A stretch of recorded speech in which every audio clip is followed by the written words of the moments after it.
Buenos días, estimados estudiantes, bienvenidos al curso de física con su profesor Francisco. El día de hoy vamos a abordar el tema número 2, que se titula Vectores 2. Antes de iniciar la actividad del día de hoy, recordar que debes mirar el video tutorial de la clase, trabajar los ejercicios según las explicaciones del tutorial, copiar en tu cuaderno un resumen de la clase y una vez terminado, enviar tu trabajo, los ejercicios o actividades al correo corporativo. Bien, iniciamos entonces con un tema que ya hemos abordado en la clase anterior. Hemos abordado el tema de los vectores. Ya nosotros estamos teniendo una noción de lo que son los vectores. Hemos trabajado con este tema también en cursos previos en años anteriores. El día de hoy vamos a hacer un breve repaso, podría decirse así, acerca de cómo se descompone un vector en sus componentes rectangulares de forma analítica. Ya hemos visto que un vector puede ser representado en forma de par ordenado o en forma algebraica. Y ahora vamos a ver de dónde salen esas componentes. Esas componentes son las proyecciones, ya lo hemos dicho en algún momento, del vector sobre cada uno de los ejes, tanto en el eje vertical como en el eje horizontal. Recordando también que esas componentes, esos ejes reciben el nombre de X y recibe el nombre de Y. Ya eso lo hemos visto en cursos previos. Entonces, todo vector, como se ha dicho ya antes, posee componentes, proyecciones en los ejes X y Y asociados al ángulo que le acompaña a ese vector. Y por supuesto apoyándose en las funciones trigonométricas que ya conocemos también de cursos de matemática anterior, de manera tal que estos están relacionados como indica la figura. Si observamos bien, en el caso de la componente vertical, por ejemplo, tenemos acá un subíndice, el vector se llama F, entonces la componente en el eje vertical se va a llamar FY, y esa FY se calcula tal como indica la fórmula, F por el seno del ángulo. Recordando que este F se refiere al módulo del vector, ¿ok? Es el módulo del vector. No se nos olvide ese detalle. De igual manera, para la proyección del vector sobre el eje X, como ya hemos dicho, ese vector se va a llamar, o esa proyección se va a llamar Fx. ¿Y cómo se calcula esa proyección Fx? Bueno, se calcula multiplicando el módulo del vector por el coseno del ángulo θ que está asociado a ese vector. Bien. Ahora bien, en general podemos ver que las componentes de los vectores van a tener también asociado un signo, y eso va a depender de dónde esté ubicado el vector. Por ejemplo, en la ilustración que estás viendo ahora, este vector está ubicado en el primer cuadrante. Así se le conoce a este sector del plano cartesiano. Primer cuadrante. En el primer cuadrante, para cualquier vector, las proyecciones se ubican sobre los semiejes positivos X y Y. ¿Qué significa eso? Que las dos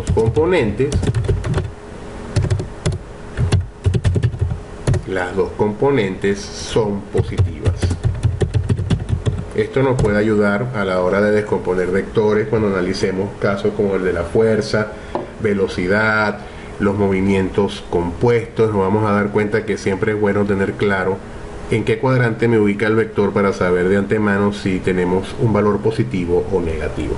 Entonces, como he dicho antes, si el vector se encuentra ubicado en el primer cuadrante, las dos componentes son positivas, tal como podemos ver en la misma representación gráfica que tenemos acá.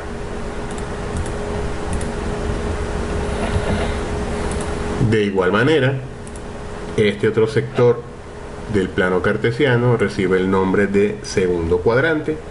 En un segundo cuadrante, la proyección horizontal del vector, en este caso sería A sub X, está sobre el semieje negativo, es decir, hacia el lado negativo de las X. Lo tendríamos representado así de alguna manera para ubicarnos. Bien, entonces aquí en la ilustración vemos hacia dónde apunta esa proyección. Esa proyección está apuntando hacia el lado negativo de las X, por lo tanto es una proyección negativa. Mientras que la proyección vertical del mismo vector está sobre la parte positiva de las Y. Es decir, está de alguna manera asociada al semieje positivo Y. Eso es lo que nos indica esta figura.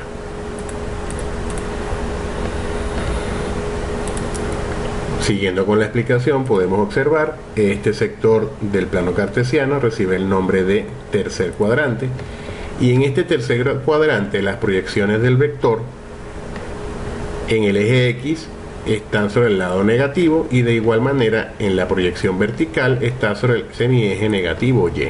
¿Qué significa esto? Que ambas componentes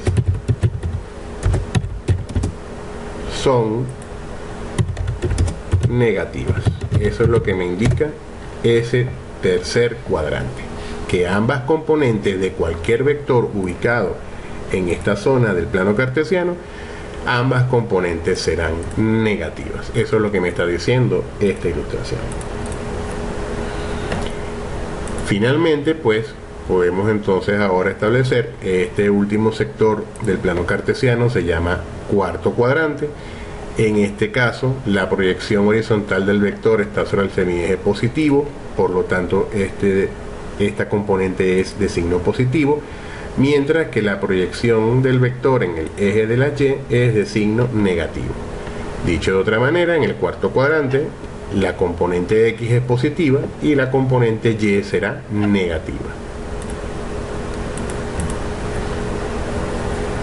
Ahora bien, conociendo el valor de las componentes de un vector, yo puedo determinar su magnitud, o como también se le conoce, su módulo.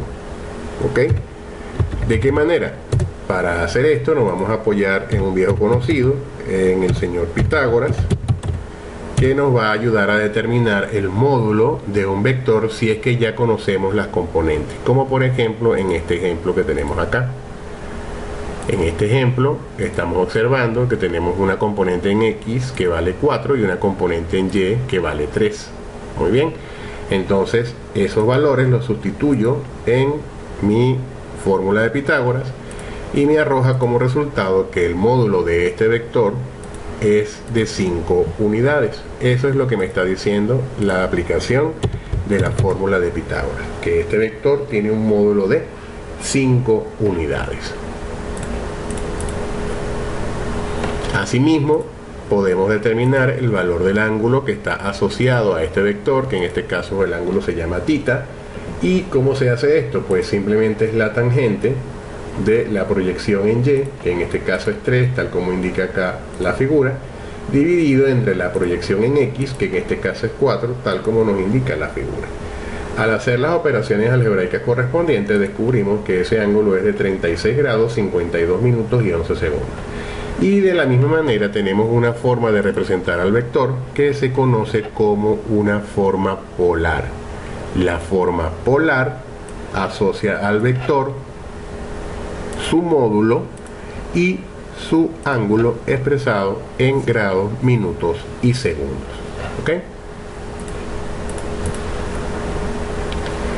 En el caso de que los ángulos con los que estemos trabajando o los ángulos que estén asociados al vector sean ángulos notables, podemos apoyarnos en las relaciones de los triángulos notables que ya conocemos de cursos anteriores, como por ejemplo trigonometría.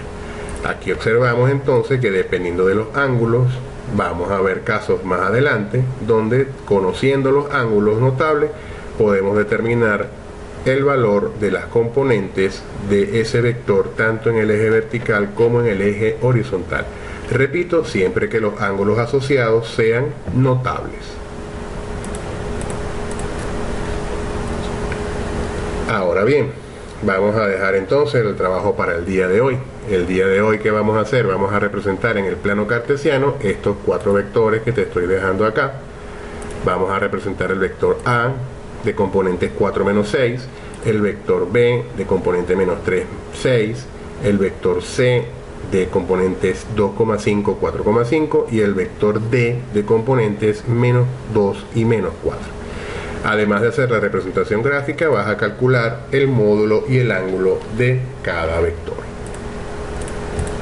Esperando que haya sido de tu agrado la clase de hoy. Cualquier duda puedes consultarme vía telefónica. Espero que nos veamos muy pronto. Mil bendiciones.